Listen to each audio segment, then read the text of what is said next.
భారతదేశంలో కరువు పీడిత ప్రాంతాలను ఏ విధంగా అక్కడ పరిస్థితులు మెరుగుపరచాలనేటువంటి ఆలోచన కొన్ని దశాబ్దాలుగా చేస్తూ వచ్చారు. మొట్టమొదటిసారిగా 1973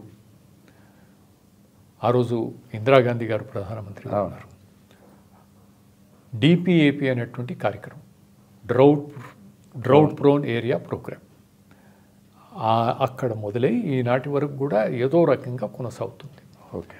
దాంట్లో వాటర్ షెడ్ డెవలప్మెంట్ అనేటువంటి దానిపైన ఫోకస్ చేస్తూ వచ్చారు.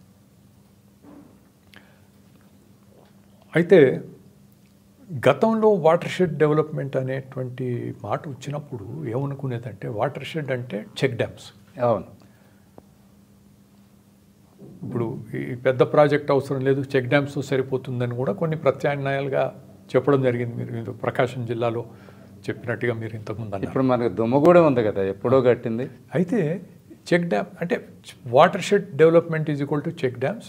ఎప్పుడైతే కరువు బాగా మనకు వచ్చిందో దేశంలో, చెక్ డ్యామ్స్ వాటర్ షెడ్ మీద ఫండ్స్ ఎక్కువ ఇచ్చేసి ఎమర్జెన్సీ వర్క్ చేసినట్టుగా చేసి పెద్ద స్కామ్ అయింది.